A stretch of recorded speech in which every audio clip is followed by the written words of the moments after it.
Ya, Anda kembali bersama kami di jelang pilkada dan Anda juga dapat berpartisipasi dengan menghubungi kami di telepon 0215155111. Kita masih bicara mengenai menata pembangunan dari Kota Bogor.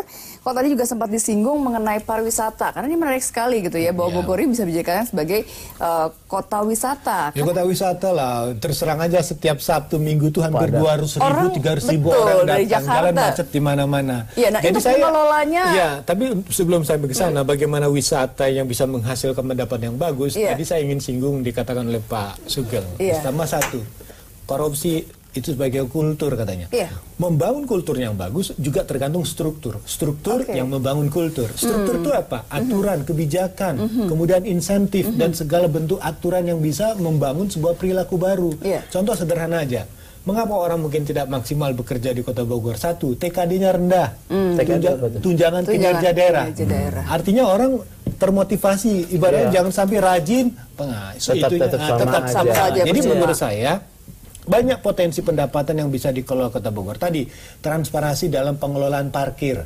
Ini banyak banget parkir di Kota Bogor yang ya pengelolanya mungkin agak perlu ditertibkan lah. Kedua, banyak pendapatan dari resto-resto baru, kafe-kafe baru. Zaman milenial seperti ini, hidup budaya dengan kafe, resto itu makin meningkat. Banyak rumah yang beralih fungsi menjadi resto. Nah, pertanyaannya kan itu ada yang punya izin dan tidak punya izin. Bukan kita tidak membatasi, tidak. Asal mengalami prosedurnya benar, izinnya jelas, pendapatannya jelas dan kontribusinya jelas, nggak ada masalah. Nah, baru ketika kita tahu, barulah kita lihat satu lagi, sinkronisasi program antar SKPD. Kebanyakan di SKPD ini, kau kesini, aku kemari. Nah, nah itu tadi kekuatannya pada tadi ketika visi misi dan program dibuat oleh kota harus ada program prioritasnya. Butuh orang yang kuat untuk bisa mengendalikan ke sana. Makanya Kota Bogor ini kan pertama satu, apakah kita fokus hanya di ring 1 saja? Bagaimana dengan kawasan di luarnya? Karena kita perlu juga menumbuh kembangkan, jangan hanya sekitar kebun raya. Perlu namanya konsep redistribusi fungsi. Membagi, menumbuh kembangkan gula-gulanya ke pinggiran lain. Maka saya mengatakan sekarang kan banyak pembangunan jalan baru, tol dan sebagainya. Ada pusat-pusat pertemuan baru. Nah, kita juga dorong di dalam rencana tata ruang Kota Bogor kan ada rencana jaringan baru. Sebetulnya sudah banyak orang yang ingin membangun ke sana. Tetapi karena jalannya lebih 20 tahun tidak dibangun-bangun, ini menjadi masalah. Kalau pembebasan tanah, banyak pemilik tanah yang mau berkontribusi. Cuman pertanyaannya, apakah janji untuk membangun itu bisa cepat atau tidak? Nah, Bogor ini sebagai kota wisata, bayangkan begitu banyak kekuatannya. Cuman bagaimana dia menjadi satu kesatuan sehingga minimal satu ya, orang ke Bogor itu bukan sekitar makan terus pulang. Kita ambil contoh R3 ya. R3 itu jalan R3 yang nggak selesai-selesai itu, bahkan sekarang ditutup. Itu kan ada problem pembebasan, ya. Kalau dikatakan oleh tadi Pak Yayat bahwa masyarakat bersedia, ini antara realita yang disampaikan, ya, informasi yang disampaikan dengan kemudian pelaksanaan di lapangan, implementasinya nggak jalan. Ini ada apa? Apakah soal ketidakmampuan ini ya? Aparatur ya untuk menyelesaikan tugasnya. Nah, di sini makanya pentingnya pemimpin yang kuat. Baik, gitu. Kita sapa dulu pemirsa yang sudah bergabung bersama kita. Halo, selamat malam. Selamat malam, Ibu. Dengan siapa di mana, Pak? Dengan Pak Darisman di Tangerang, Pak, Bu. Oke, di Tangerang. Silakan. Selamat malam para bapak-bapak dan ibu-ibu, khususnya Bapak calon wali Kota Bogor dengan Pak Yayat. Iya, selamat malam. Dan saya selaku warga Bogor, Pak, ini pengen sekali Bogor itu, Kota Bogor ya, punya alun-alun gitu loh, yang memadai gitu loh. Alun-alun. Iya, kalau Jakarta kayak Monas, Jakarta gitu loh. Pak Risma kan di sering ke Bogor masih ya? banyak tanah kosong gitu, Pak. Iya. Itu Pak, satu aja. Soalnya Pak, kalau Tugu Kujang kan, lah di tengah-tengah kota tempatnya sempit, tempatnya miring gitu loh, Pak. Itu saja Pak Risman. Iya, itu Bu. Tolong sampai terima kasih telah bergabung bersama kami. Selamat malam. Silakan mungkin dari Pak Willy dulu bicara mengenai alun-alun, tanggapan warga. Ya, kalau untuk alun-alun terutama sekali kan mengenai masalah lahannya sendiri ya. Memang di Bogor sendiri ada keterbatasan wilayah, khususnya Kota Bogor ya, ada keterbatasan wilayah. Yang dari dulu sampai sekarang ini kita bisa lihat gitu, apa wilayah di kota sentral kota ini yang paling luas itu adalah Kebun Raya kan, dengan lingkungan istana gitu. Jadi saya rasa tidak mungkin lah untuk kemudian harus dibuat alun-alun ya. Oke, atau taman kota mungkin yang lebih luas. Itu bagaimana? Bagaimana Pak Sugeng? Tadi saya dapat bisikan dari Pak Yayan. Curang dapat bisikan. Pak Yayan bisikannya nyampe ke Pak Sugeng aja. Jadi ini untungnya saya dekat Pak Yayan. Kalau soal itu saya tata kota blank.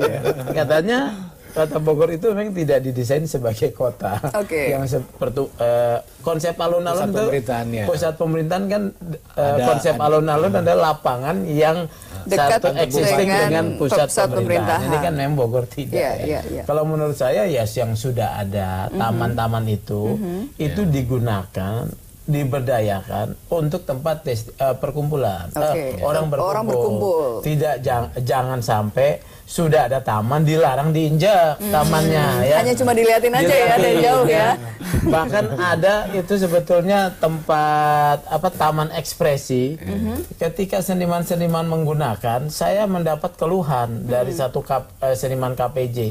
Waktu mereka mau pentas seni, Dinas pariwisata mengizinkan, Dinas pertamanan tidak boleh. Minta izin ke wali kota.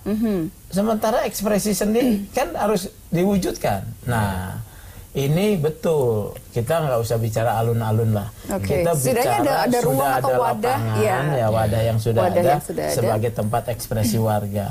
Bahkan saya akan membuat tuh lingkaran kota itu Taman Kota Bogor ya, itu sebagai pentas seni yang terbuka. Baik, gitu. Baik. Karena kalau seni ini mengaktifkan otak kanan gitu ya, jadi lebih bahagia warganya ya. Bisa terbentuk melalui satu kultur. Baik, kita sapa lagi pemirsa yang mau bergabung. Halo, selamat malam. Halo, selamat malam. Oke, sayang sekali tampaknya terputus. Masih ada waktu kalau Anda ingin bergabung bersama kami di telepon 0215151511. Pak Yayat, begini, sebetulnya Bogor itu punya daya tarik yang kuat dengan adanya kebun raya. Kan kemarin Pak Wali Kota juga punya visi membangun kota taman. Jadi secara heritage, Kota Bogor juga kota pusaka. Bogor tuh yang kurangnya tuh festivalnya, budayanya. Supaya gaungnya lebih terasa gitu ya. Masa kalah dengan Banyuwangi? Banyuwangi itu setahun bisa buat 75 festival. Bogor itu dekat dengan Jakarta, Banyuwangi ujung Jawa Timur. Bayangkan, kalau misalnya Bogor bisa membuat festival, itu hotel-hotel penuh, restoran penuh. Income. Kemudian tidak hanya di kebun raya, bisa dikembangkan di kawasan-kawasan heritage, di perkampungan dan sebagainya. Itu artinya ada potensi besar yang bisa kita gerakkan, tinggal inovasinya saja. Oke, baik, sudah lagi pemirsa yang mau bergabung. Halo, selamat malam. Halo. Halo, selamat malam. Halo, selamat malam. Ya, dengan Ibu siapa di mana? Dengan Amanda di Bekasi. Oke, di Bekasi. Silakan. Ya, Bogor susah nelfon kayaknya. Silakan, Mbak. Ya, saya mau bertanya untuk Bapak Sefweli Ginanjar ya, dari Independen.